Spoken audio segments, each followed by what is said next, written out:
Mark Rogers TV talking some LSU football with Crissy Froyd. She is with SB Nation, also the USA Today Sports Media Group. Crissy, this is the first time we've had you on. Thanks for coming on. Thank you. Yeah, we appreciate it. So LSU, high expectations each and every year. The quarterback situation has been a sore spot.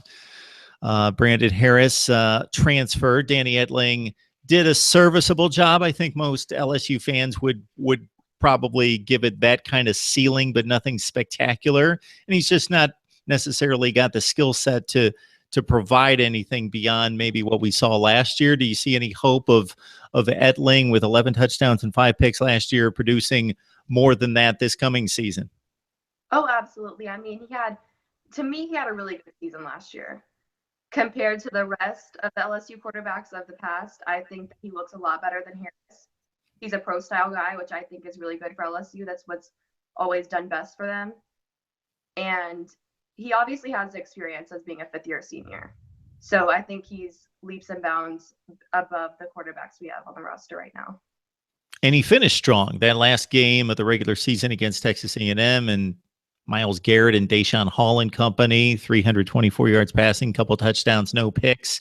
So finished strong. The Louisville game was kind of a defensive effort for the Tigers that he didn't have to do a whole lot. But so you're comfortable with Etling. Do you think there's any potential that with a couple redshirt freshmen and a true freshman, I think is the count, with actually one redshirt and a couple true freshmen stepping into the fold? I think there's like 7 quarterbacks on the roster.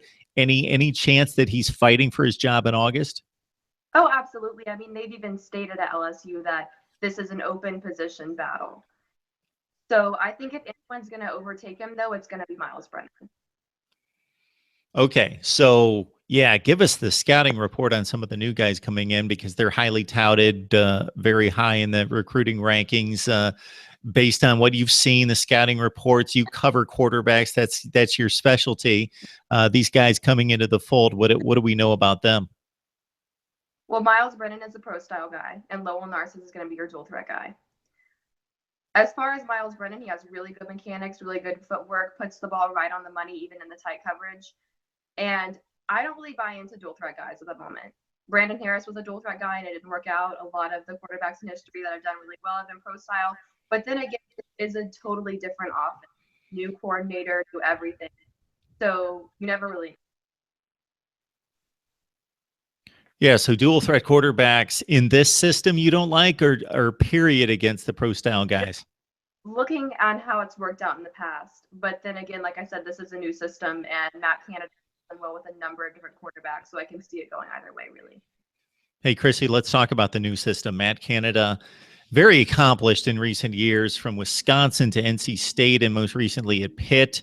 Broyles finalist as Assistant of the Year in the top 5 in that voting after a very pedestrian Pitt offense took off under his guidance and scored all sorts of points, most notably against Clemson in that upset win. So based on what you saw in spring practice, based on what Canada's had to say about what he brings to the table, and based on his track record, what can we possibly expect out of the LSU offense that could be a little bit different this year? I think he brings a lot of energy, a lot faster paced offense than we had. And really the offense was just stagnant for years. And he averaged a lot of points per game with Pittsburgh. And I think that ever since he came to LSU, we've been moving in the right direction for sure. As far as recruiting, everything, a lot more emphasis on the quarterback position. Just LSU in general, the culture is shifting a lot more towards offense now, as it needs to be. So I think there's good things coming in the future with Matt Canada. So does some of that also reflect your analysis on that and the point that you just made on the Les Miles to Ed Orgeron transition as well? Oh, for sure. I mean, I didn't like it when Les Miles was kicked out of the program in the beginning. I don't think anybody really did. It's a lot of change. A lot of people liked Les Miles, but what Les Miles did was he, in my opinion, was more of a defensive guy. He liked to hype up the team a lot, but he didn't really provide a lot of focus on offense, and that really hurt LSU. And I think that there were certain years that LSU could have made a championship run, and they were not able to because there was not enough focus on offense. Yeah, it's been a situation since 2011 where the recruiting classes are still ranked in that top 5 to top 10 range.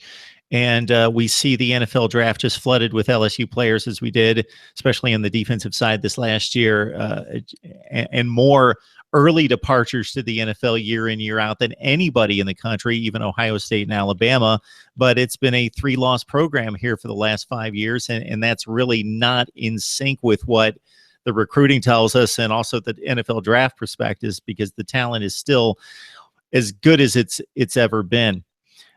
Darius Guice factors in heavily to this offensive system, of course. Leonard Fournette moves on to the NFL.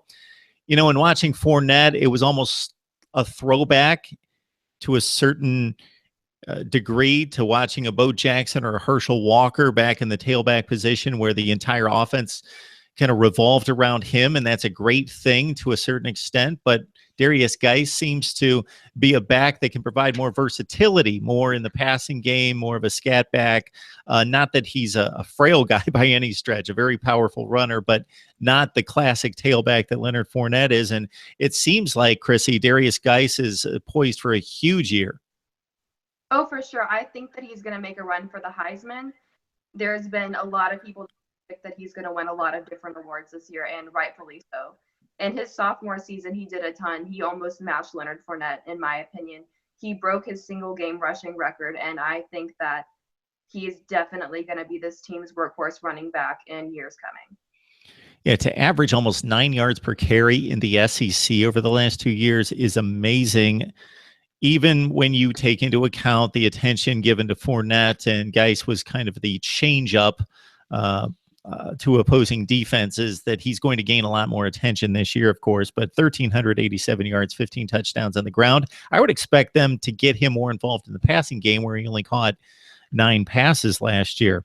Darrell Williams is a guy that backed up Guice last year. He's obviously going to have to spell him again this year as well. So you feel good about the offense. We talk Canada, we talk quarterbacks. You like Etling, I think, Crissy, better than a lot of people that I talk to. You feel pretty confident with him, and with Guice being a breakout player and one of the very best in the nation, despite the loss of Malachi Dupree. Could be a big year for the offense, maybe the best LSU offense we've seen at least since Odell Beckham Jr. and Jarvis Landry. Absolutely, and the best quarterback situation too. All right, talking LSU football with Crissy Froyd. You can join her on SB Nation and the Valley Shook, which covers the Tigers athletics, USA Today Sports Media Group as well. All right, with LSU, despite the offensive struggles, still the defense has been stacked and continues to be. The losses are great. Tayshaun Bauer, Davin Godchow up front, Duke Riley and Kendall Beckwith at the linebacking core, and arguably the best secondary in the nation year after year after year. I got some Florida folks that constantly call themselves DBU. I don't know. I think it's a pretty close race between Florida, LSU, Ohio State, and maybe some others. Jamal Adams, the big loss, along with Tre'Davious White this year. Those are enormous losses that almost no program could withstand, Crissy, but LSU will probably march on and give us another big year under Dave Aranda. For sure. And there's a reason why he's the highest paid defensive coach in college football right now.